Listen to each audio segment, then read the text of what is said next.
This is Daily Armenia, ΣիվιլNeթ's daily news digest. Here's what's making headlines in Armenia today.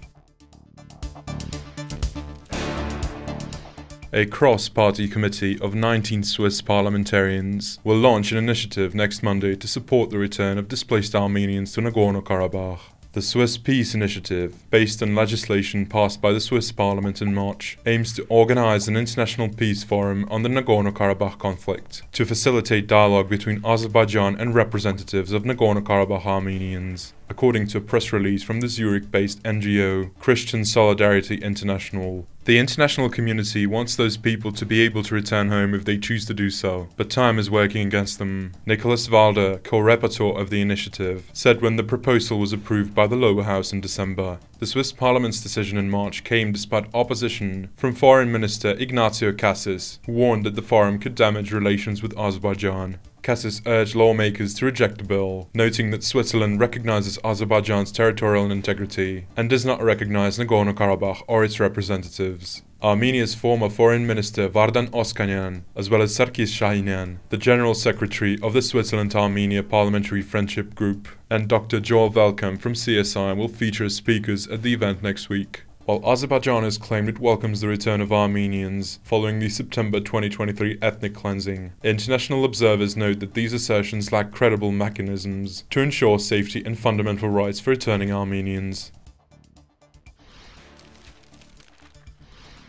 Russian Foreign Minister Sergey Lavrov voiced Moscow's support for Armenia's sovereignty and its effort to normalize relations with Azerbaijan during an official visit to Yerevan today. Speaking after talks with his Armenian counterpart Ararat Mirzoyan, Lavrov said Russia remains committed to fostering a comprehensive peace in the South Caucasus. Russia sincerely seeks to normalize Armenian-Azerbaijani relations, using the trilateral agreements as a solid foundation, Lavrov said. He reiterated that Armenia can count on Russian support in key areas, such as the unblocking of regional transport routes, border delimitation with Azerbaijan, and the resolution of humanitarian issues, taking into account the interests of all parties. However, Russia's proposal on transport connectivity is unlikely to satisfy Yerevan as Moscow supports Azerbaijan's demand for what they call a corridor through southern Armenia with no border controls and under Russian oversight, a framework widely seen in Armenia as unacceptable under current conditions. During the press conference, Lavrov emphasized that regional issues in the South Caucasus should primarily be resolved by the countries of the region and their, quote, immediate neighbors, warning that foreign interference could fuel tensions. At the joint press briefing, Mirzoyan said Armenia is not seeking to reformat its cooperation with Russia,